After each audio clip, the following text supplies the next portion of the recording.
Making a game requires many skills. Programming, writing, drawing, composing, you name it. Usually, a game is made by a company who has a bunch of professionals for each area of development. Other times, you stumble upon mad lads, such as Toby Fox or Eric Barone, who managed to put together a game almost entirely by themselves. If you watch this video, you know I came up with a concept for a game inspired by Yandere Simulator. Yansim has tragically been an integral part of my teenage years, so I have pretty mixed feelings about it. As someone who enjoys the Yandere trope and always wanted to make a game, my redesign series and you guys' support prompted me to start this project. The name of the game is Hard Hack. Originally, this video's introduction was supposed to be pretty different. I was going to present to you the mini crew we put together and make all of this a huge exposition show, but as it took some time to evaluate many different aspects of this idea, I ended up taking a different route on how I'll approach the side project. I'll talk more about this at the end of the video, but today I'll be showcasing the winners of a contest I held over at my Discord server. A few months ago, I put together a small character design contest where 4 of your characters will become part of the Hard Hack universe and become integral characters in the story. So today I'll be drawing the winners and reading about them.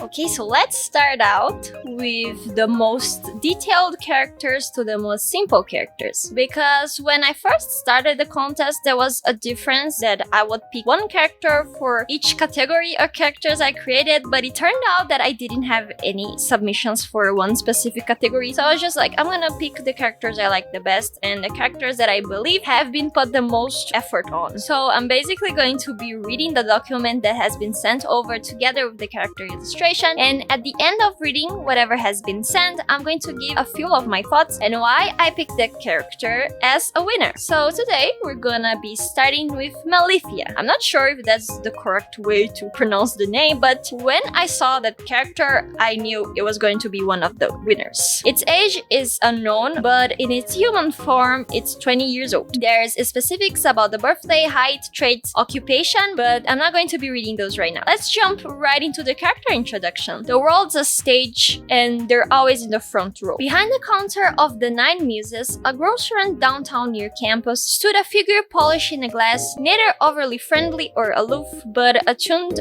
to the moment. Welcome, they say, a smile playing on their lips as if it hid a secret or more. You look like you have a story to tell, or perhaps a new part to play. There was an unsettling curiosity to their voice. Out of everyone who had passed through, it was you who caught their eye. They knew that you would change everything. Backstory. The Thespian is the living embodiment of storytelling. They believe that every narrative, no matter how simple it may be, is a performance. They are always interested in a new story to collect and are obsessed with the changing of fate. To them, every being is an unwitting performer on their stage. Their name is Melithia. When Melithia engages with the player, they see it as an audition. They are testing the player's ability to embody their role and position as an external influence to the rules of fate. No one knows how they came to exist or where they came from, but they do know that they are annoying at times, but mostly harmless. They do not exist to harm or help, only to observe and act. When they're in their real-world form, they are often found observing others, finding out everything they can about the people and places around them. When interacting with others, they mimic the perfect behavior and emotional response for each scenario. Each expression and gesture feeling rehearsed, as if they are performing the emotions instead of feeling them. They often ask philosophical questions, always appearing to be genuinely curious. Most of the time, you hear them ask the same question twice, seeing if your feelings on a particular matter has changed and how it affected you personally later down the line. They also remember everything, recalling every minor detail of secrets told or conversations they had to an unsettling degree. Everything you said, the actions you took, and they tend to remind you of it. Melithia also owns a grocery store and cafe hybrid in the city called 9 Muses, which is something they own in both worlds. Though in the game world, it is a small shopping center that can somehow move. The inside of the shopping center resembles a Greek theater and has 4 stores, one for consumables, one for weapons, one for armor, and one for sigils. Sigils are items you can attach to your armor for more passive buffs. Some of their employees complain about Melithia talking for hours at a time, which they either don't seem to pick up on their frustration or don't care. Melithia can be mischievous, often following others around and messing with them. For some odd reason, reason, Melithia has started to show up more often. Could it be because someone new has arrived in their world? So,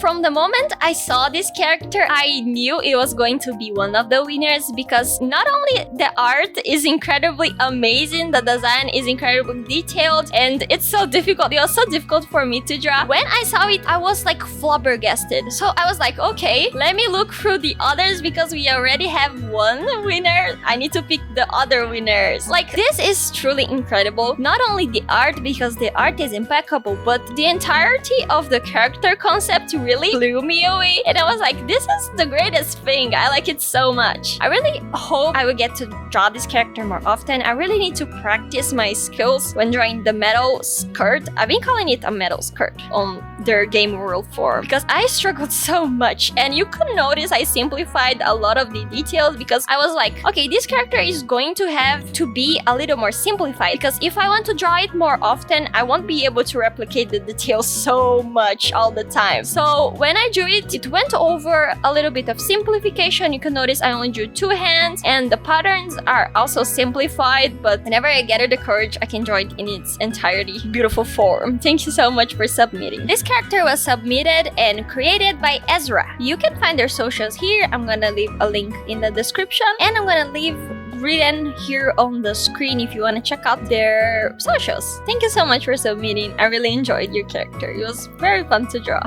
Okay, so the next winner is Zori. Let's take a look at the character introduction and their overall document with information. Zori de Silvia, the creator highlighted that the surname is a placeholder, so we might change it in the future, is a 20-year-old freshman veterinarian student. They seem to be a shy person who isolates themselves from others every time someone tries to bond with them. Zori finds comfort and peace in gothic fiction and music. Even if they tend to be quiet, Zori can be really friendly and outgoing in a right friend group. However, they are yet to discover this side of their personality in a new college environment. Childhood. Zori grew up in a loving family. They always were able to ask for help, money, or a pet. Yet, studying and grades were incredibly important for their parents. Their mother, Lu de Silvia, sometimes pushed too hard on studying maths and physics, which caused Zori to develop hatred towards those subjects. As a child, Zori aspired to help animals in need. They received their first pet, a female bunny, at the age of 6. Unlike most of their peers, they spent hours upon hours researching how to take care of their new pet properly. Lo and Zori de Silva were pleasantly surprised by the enthusiasm of their kid, but didn't take it seriously. Still, parents bought them countless books about animal biology. The Silvia family faced a tragedy during Zori's teenage years. Zori and their father, Zori, got into a car accident. Unfortunately, due to mild leg injury, Zori developed a movement disorder. They sometimes need mobility aids such as canes and crutches. They can walk on their own, but sometimes need help. After the incident, because of a long rehabilitation and other medical procedures, Zori became a quiet and shy teen. They rarely spoke up or expressed their opinions. The only way of expressing themselves was music and clothes. They started to dress up, listen to goth music, and play the guitar in their free time. They lost a lot of friends and connections, either due to lack of contact and time to bond, or Zori being homeschooled for the rest of high school. Not being able to go to school had a huge impact on Zori's well-being. They felt isolated and lonely. The only place where they were able to talk to their peers was the internet. Zori really craved real-life connections,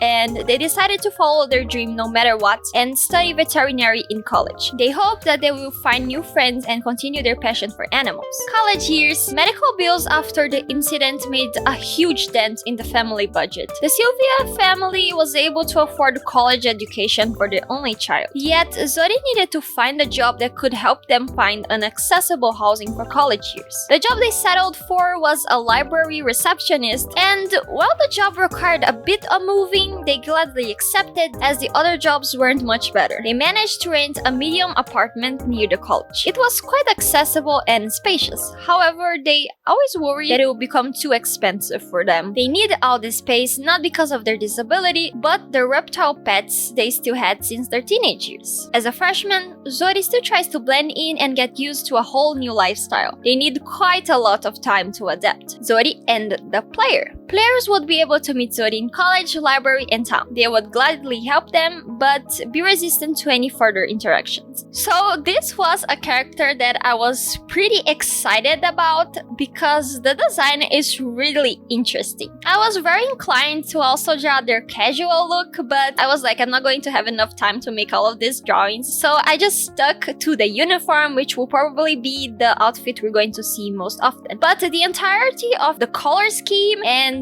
the character fashion itself, I was really drawn to the design and also the story that seemed simple enough but not badly developed. There's still a lot of stuff we can develop on top of this base that was sent. So I was really excited. This character is really incredible and I'm really excited to draw Zori in the future with Naili. I feel like they could be a duo of friends. Zori was submitted by Wind, which is their nickname. I'm not going to be sharing here their Discord because they put in the social media their Discord ID, and I'm not going to be sharing here because maybe they don't want random people getting into contact with them. But if they do end up sending me other social media, I'll have it linked in the description, as well as the other artists, because there are also other artists here that didn't put any other social media links. Thank you so much for submitting such a lovely character. I had so much fun drawing them.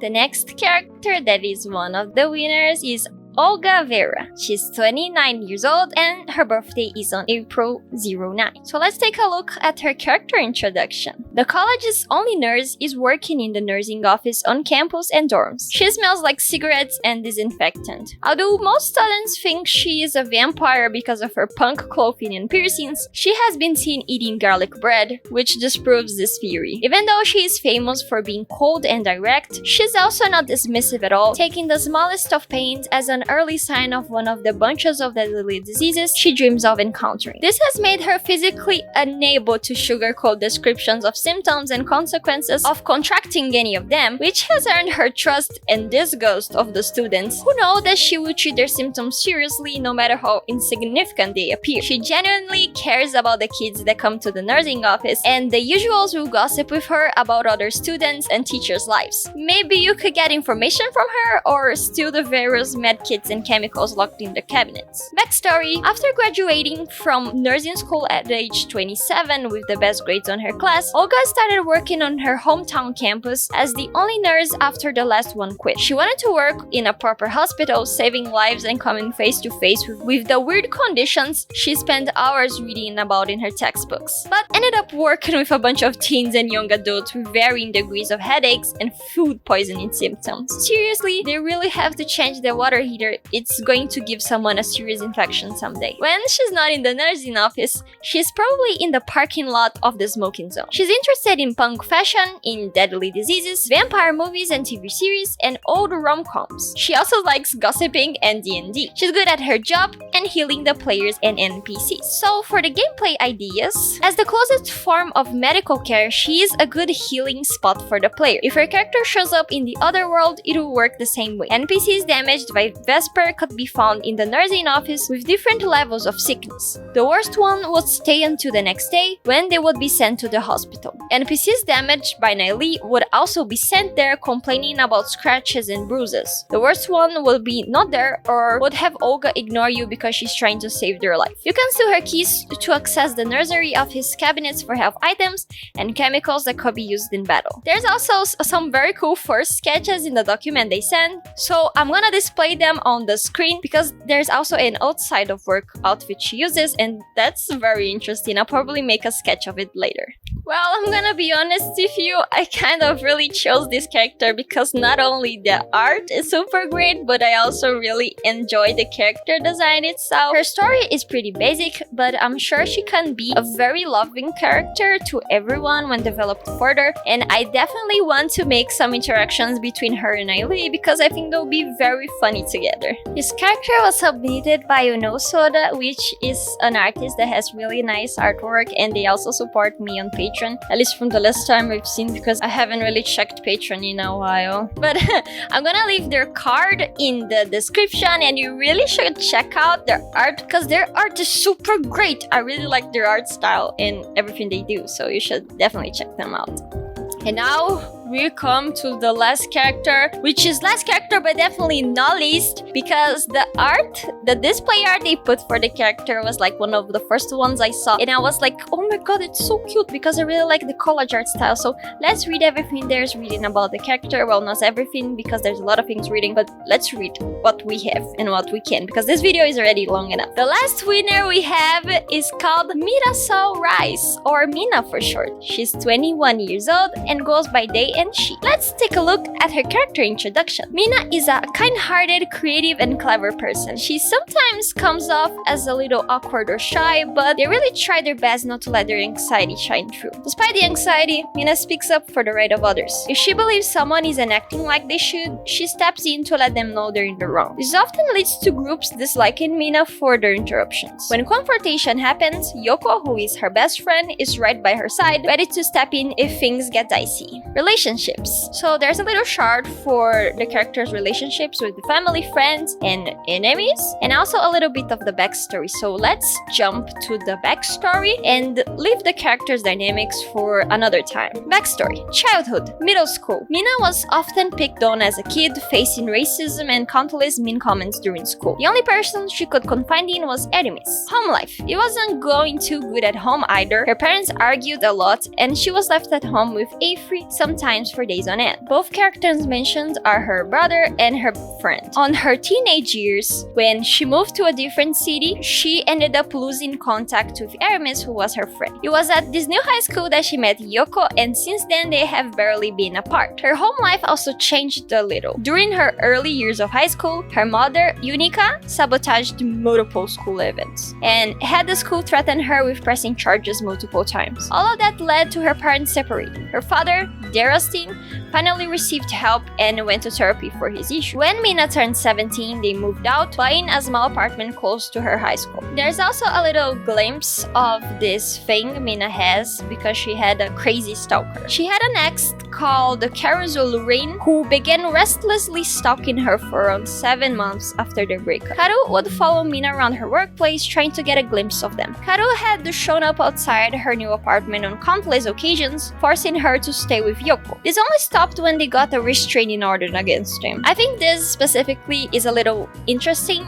to match with Niley, because Niley has stalking tendencies, and if they ever interact with Mina, it would be an interesting thing if Mina ever opened up about this story to Niley. Niley would be forced to think outside the box and understand why their behavior might be kind of problematic. And on their late teens and current times, about the mental health. Mina is struggling to keep up with societal standards. Despite her strong sense of justice, the conflicts that come out of those situations leave her feeling conflicted. They really want to help others, but the side remarks in the halls make it hard to keep going. Mina is currently in therapy, but their therapist recently suffered an injury, causing Mina to go less often. Part-time job. Mina works at a close-by aquarium, mainly as a guide, but occasionally feeding the fish from time to time. Mina still fears that Kato could break the restraining order and visit the aquarium. So this character document specifically is a lot less storytelling driven like the previous ones I read before. So they're like very, this happens here and this happens here. So I didn't actually make a script to make it easier to read, but there's a lot of things written about the family. But I really appreciated the details that are presented in the document, and it made me think of